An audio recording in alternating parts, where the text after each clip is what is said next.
if the data you're looking at has never surprised you, it is likely confirming your bias or your client's bias.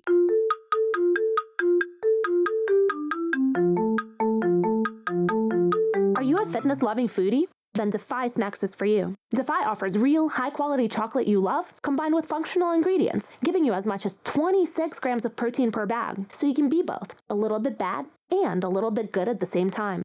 As a female-owned brand, Defy dedicates a portion of its profits to other women-owned businesses. Currently sold in the US, you can find us on defy.snacks.com and follow us on social at Defy Snacks.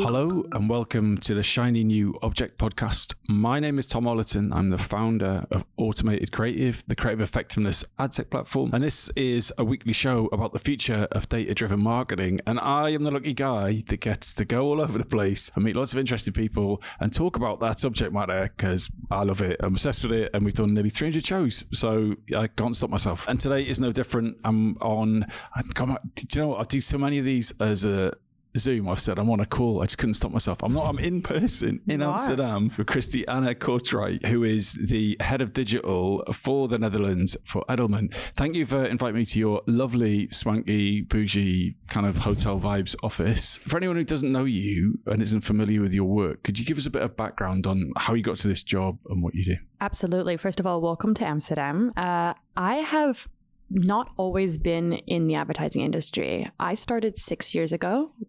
And before that, I was an international journalist in Berlin. So I have, in 6 short years, managed to go from a senior social strategist in digital to the head of digital here in the Netherlands. So it was quite a fast-moving career that I've had in the last 6 years. And what I do now is I run a department of 6 people, all with different digital talents. And I simultaneously am also in a dual role of being the lead digital of EMEA for Unilever. So I also have that on my plate as well. So what has been the best investment of your own time, energy, or money in your own career? This kind of goes back to what I was just saying around how did I in 6 years go from just joining the industry to the head of a department. I think the best investment I made was in communication. And what I mean by that is twofold. So one, how do I communicate and present? I think we all assume that just because we can talk, we can all communicate. And I don't think that's true. What I would say is that actually communication is an art. So one thing I did was I invested in a business coach who taught me the art of communication, how to talk and present in meetings, how to also set boundaries at work while still, maintaining a solid reputation. And then the second thing was I invested in improv comedy.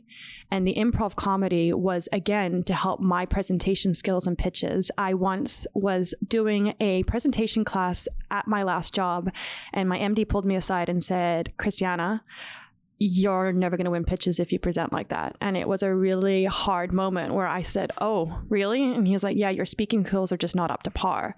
So I had two choices. I could either cry and give up, or I could do something about it. And I thought the best solution was to do improv comedy because it means failing fast all the time, because that was my biggest blocker. It was the embarrassment of what if I make a mistake in these pitches? Well, as a co-leader of a business, I think that's a really awful thing to say to someone. That's not exactly constructive feedback, is it? It wasn't, and it was definitely some of the hardest feedback I've ever received. What I am grateful for now in hindsight is the fact that I found a love for improv comedy. I didn't just do it for like a couple months. I ended up doing it for 2.5 years. I absolutely loved it. And the presentation skills that it gave me, I credit for the reason I have got to do a TEDx. It's the reason I have been able to stand on stage and been invited. I've never felt more comfortable in front of a stage. And I definitely wouldn't have said that 4 or 5 years ago. Well, I can relate. I've also done stand up really badly. That was a painful experience for everyone for over a couple of years. But part of that sort of smooshed in was a lot of improv. And my take on that is it allows you, in the Matrix, that film where everything kind of slows down. Yes. Like that's what improv comedy does to you in a business context, is because you're thinking on your feet. You're not, you're listening to what the person's saying, but you also have your own narrative in the background so that the words come out of your mouth are kind of the additive is the one word. Whereas if you only ever done corporate, you're like, oh God, I need to read the words on the slide. But I think it gives you a superpower, really, to be able to calm yourself the fuck down and be able to see things happen slower. I think it gives you a much more diverse range of a vocabulary than circling back and let's put a pin in it. You actually find your own way to speak corporate. And I think that's incredibly important because it really engages people when you talk like a human and you speak like a real person does, not as a corporate human being. Yeah, I always try to pass on the idea of being unprofessionally professional. Or is it professionally unprofessional? But either way, it doesn't really matter. It's that you still get the job done. You still communicate with people. You still given the value and more that you're supposed to deliver, but you're not putting a pin in it. Yes. Being a human. Well, that's brilliant advice. And I'm sorry your boss was mean to you. It sounds like it's okay. Dick, to be honest, but there you go. You deserve better.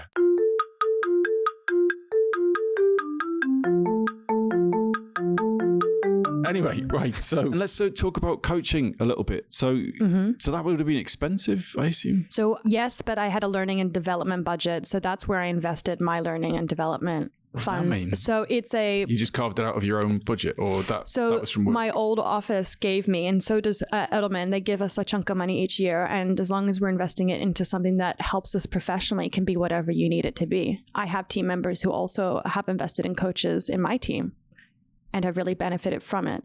I think the other thing to also mention is I think that mentorship is still very hard to come by in advertising. I think we're time poor. I think we have to always be billable. So it kind of puts pressure to put things like mentorship aside. I think investing in mentorship in my team, I have seen like the return on investment so much, the progression, the confidence that my team has had because I spent time investing in myself and then passed on what I learned to them. I think that is probably one of the best things I've done so far in my role as head of. So it's all lovely and it's all a bit smooshy and dreamy and philosophical, but we've got to talk about data-driven marketing, right? Let's do it. So give me your best data-driven marketing tip. What's that bit of advice that you find yourself passing on to folk? I think that if the data you're looking at has never surprised you, it is likely confirming your bias or your client's bias. I think that the data should often surprise you. It shouldn't just be based on desk research alone. I think speaking to real people is critical to the point where if you haven't done it, I can't really say then that you're finding anything too rich and interesting because it's the people that offer the complexity, the dynamicism, and also that kind of psychographic intel that you need so that we're not just leaning on those very two-dimensional demographics. And that's particularly true for older women or midlife women over 50 because there's such a forgotten demographic in advertising. I mean, we only invest 5% of all of our ads on featuring older women. And so I think that kind of information is important to identify who are your real purchase decision makers. Are you hoping that they're Gen Z or are they actually Gen Z? Is the persona you've created even a real person? I mean, I've read so many personas where it's like, meet Bob. He is a bookstore owner. He also likes to surf on weekends and he's a graffiti artist. And I'm like, I've never met Bob. And I'm sure many people have not met Bob. And I'm sure he's not even a real person. He's just the person you'd like to advertise to. Well, God, that's a whole podcast there, but we're gonna move on. So we're gonna now talk about your shiny new objects. Yes. Which is ageism. Yes. So I think I know what ageism is, but what is ageism in a shiny new object data-driven marketing context? Well, I think one thing to say really plainly is that often people think ageism is just like a misguided attitude. But actually, it has been perceived and known to be the last acceptable form of discrimination. So that's an uncomfortable truth unto its own. Because why is it 2025? And we're still leaning on these assumptions that, for example, old age equals weakness and declining health. Because if you think about it, the data doesn't say that if you speak to real women over 50, the data says this is just another vital life stage. We're enjoying ourselves. We're not all with bladder, weakness and joint pain, but yet the only ads that seem to be targeted at us are about declining health, incontinence products, anti-wrinkle cream, gray hair dye. All of these are saying that the only value you have is to maintain your youth for as long as possible. So the common wisdom that I've been exposed to is that if you get someone into a brand young, then they've got a better long-term value, right? And no one can argue with that, right? If you hook someone in when they're 18, by the time they're old enough to afford a car, a house, a phone, or blah, blah, blah, blah, then that person's great because you can hold that person for the entire longevity of their life and make loads of money from them. That's the logic, right? However, the tenure of most CMOs is what? I don't know, what's the latest figure? A year, year and a half, 2, 3? It doesn't matter. It's certainly not a lifetime, is it? So it's not like you're going to have these people joining the grad scheme at Unilever at 18 and then working there. So actually, Unilever's probably a bad example. I'll say they're there some of those for a long time. People do. Generally speaking, people hop around brands a lot over a 1, 2, 3, 4, 5 year period. So the idea that they need to kind of get people in at the start and keep them there for the whole of their lives, those two facts don't add up for me. So where's that coming from? It's a great question. I think that a couple of things, and I'll say this more from my own experience of working with brands, is I think that I'm not going to get into Byron Sharp now and talk all about the science behind marketing. But what I will say is I think that there is an argument for retain and grow, because if you have customers who are, let's just say, more mature, and that is your current customer base and your current purchase decision makers, but you would also like to acquire younger customers so that, they stay part of your brand or part of your product for the rest of their lifetime. That is a wiser strategy than only trying to chase the young, which seems to be the predominant strategy of just attract Gen Z and let's just ignore the midlifers, because there's this assumption that if you feature Gen Z or young, it'll still influence and engage the midlife, but that's proven to be incorrect. That is false data, because midlife people want to see people who look like them in advertisements, not young aspirational people. And I think it actually creates more anxiety to see young people than it does actually to inspire them, because it's like, oh, we're irrelevant now. We're invisible now. We don't matter now.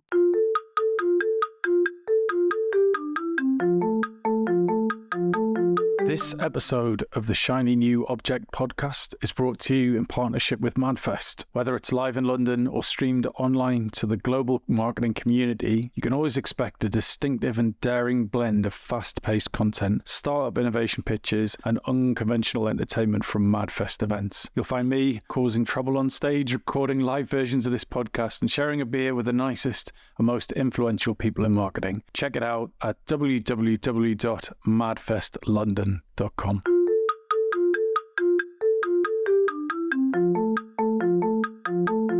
So the older generation in certain markets has a massive spending power, right? Yes. A massive, huge, disposable. Two generations hold 44.3% of global spending power. So that's baby boomers and Gen X. So there's 44% of money on the table. Yeah, that we're leaving off the table by ignoring. So that, to me, that is the most whopping business opportunity that even the thickest CEO or CMO would understand. So why is it not happening?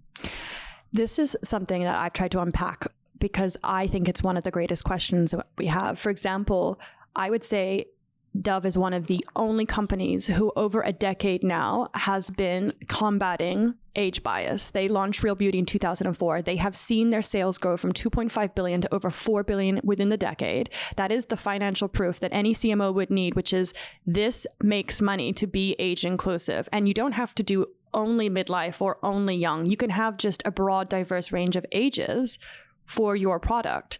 So I think part of the problem is, the fact that first and foremost, between the ages of 45 and 54 in the ad industry, 70% of ad professionals exit the industry.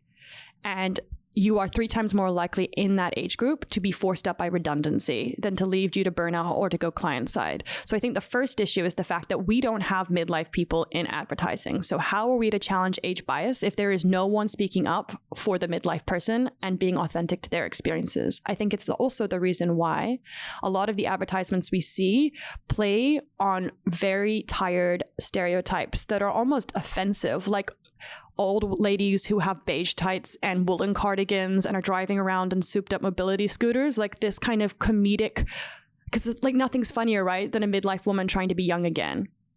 Haha, like no one's laughing who is over the age of 50. But yet this ad is still everywhere. Like start going online and look at recent ads featuring older people, and I can bet you will find that stereotype more times than you care to count. So we are obviously a million miles away from true representation in advertising. Yes. But I've been in this industry for 16, 17 years, and what's happened in the past kind of 3 or 4 has definitely been a step in that direction. It's Yes. part of our vocabulary as an industry. Yes. It's something that's talked about from sort of conferences to WhatsApp groups to, there's people who are put in positions. It's representation, and certainly representation in the UK is definitely going in the right direction in terms of race, culture, background, beliefs, all that kind of stuff. I don't see that when it comes to age. No, and I think this is one thing that really frustrates me as an advertiser who's been campaigning against ageism in advertising for the last 6 years is how have we been able to talk about so many difficult topics, and yet when it comes to age, something that we all experience, it isn't just a group of people who age, we all age, we still can't seem to tackle that last piece of discrimination. I don't understand it. So who would benefit from tackling it? Where's the money? Well, interestingly, there was a recent study done where a car brand was very sure that men were their purchase decision makers, very sure. And so then they put all of the data, not their, ideal persona of males, but just their data of who's been buying their cars recently, the category. And what they discovered was that actually midlife women were the purchase decision makers of cars, not midlife men. And so the AI actually confronted their own bias and said, hey, you've got it wrong. You've got completely the wrong customer. Don't advertise this way. And then they completely redid their advertising towards females, and it increased sales by 50%. So I think this is the important thing is we have to start using the data and not our bias in order to identify who real purchase decision makers are. And I recommend any brand who might have a hunch that it's a little bit broader than maybe people 18 to 25 to start inputting data into AI and to leave their bias out of it. So I'm going to have to push you on the AI bit. Yes. That is incredibly broad. What do you mean specifically by putting it into the AI? Yeah, I mean, that is incredibly broad. I think, because I obviously was not part of this case study, all it said in this case study was that they inputted it into artificial intelligence. What I imagine it is that it was an app or tool when it was identifying things to do with consumer data and information. What I can say is, though, that I have done this without the use of AI, and I think you could find very similar results without inputting it into an app or tool. For example, we had a brand who was very confident that they needed to target younger people, kind of going back to our earlier conversation, in order to be culturally relevant and in order to drive sales. We did focus groups around the whole of Europe about who are their current buyers and also who are the challengers against this brand. And what we identified was a more mature customer, but also a far more interesting customer than who they thought. They thought the people who currently bought their brand were uneducated, not very interesting, suburban. And actually, we found that these women had complexity and really diverse interests and were dynamic and interesting. And so that became a really interesting moment where we could hold up their own data and say, hey, who you thought was purchasing your product isn't as uninteresting as you think. And this plan to target young in order to attract and be culturally relevant isn't necessary. You can be culturally relevant while still speaking to midlife women. And so we found that way to balance the two.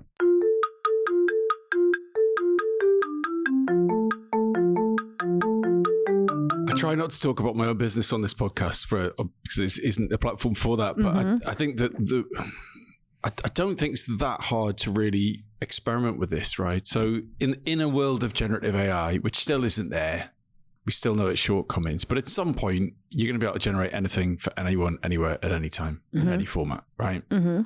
If you want a car ad with Brad Pitt sitting in there with a goat driving through space, you could probably have that. Not right now, it's still a little bit weird. However, if you are a brand that could, as you said, I can't remember how you described it, that could sell at different age groups, young through to middle age and beyond. If an AI can generate assets or ads or images of an old person using the product, middle age, young, whatever, and then you can automate the production of those ads and then serve them to relevant media groups. So you serve the middle-aged people to this age bracket and so on and so forth. You can prove very quickly, very easily, very cheaply whether the hypothesis that one audience is more valuable than another very quickly. I don't think you even need to put it into AI and go, oh, like, what does the AI think? It doesn't matter. Like, create a hypothesis. Is it young, middle-aged, or old? Create those assets using AI, deploy them to those audiences, and see which has the best return, be that engagement, attention, or conversion metric. So, I think there's it's been really inspiring to hear you talk about this stuff, and I can think I'm going through all of our brands that we work with, going, oh my gosh, yeah. So it's such an obvious thing to test and so easily done. I think so. But the one caveat I would say around generative AI and to be careful with is, so I've been obviously playing with ChatGPT and having fun, like generating images there. When I ask it to generate images of women who are 50 and 60 and 70, it sometimes gets it right. It sometimes does a very offensive job of making women who are 50 and 60 look more like 80 and 90. So I think we just have to also be mindful that the images it generates are respectful and authentic to actually how these people look, because otherwise we're just perpetuating age bias even further. Well, that's your prompt, isn't it? I think that's the anyone who justifies or doesn't justify ChatGPT says, look, here's a picture of a car. Oh, that's not very good. Or that is really good. That's the problem, right? It's that we were learning the other day about like having a sandwich where you go like, what is my intention? What do I want to get out of AI? Then you let the AI do in the bit in the middle, and then you own it. And then you recraft it at the other end, which I think is a really nice way of looking at it. So yes, there's definitely going to be ageism built into those algorithms, of course. But with this kind of thought, your leadership, it's helping us ask the questions before we get to it, which I think is really powerful. So unfortunately, we've run out of time. I could talk about this all day long. So if someone wants to get in touch with you, where's the best place to do that? And what makes a message to you that you'll actually reply to? You can reach me on LinkedIn.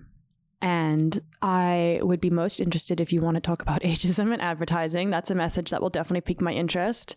If you have a hunch that maybe there is a more diverse age group of consumers and you can't figure out how to identify it, I think that's something I'm very interested in. Mentorship is another thing I'm always interested in. If you want to be mentored, I'm also always available for that. So those would probably be the two things that I would be most engaged in if you reached out to me about. Perfect. Thank you so much for your time. Thank you.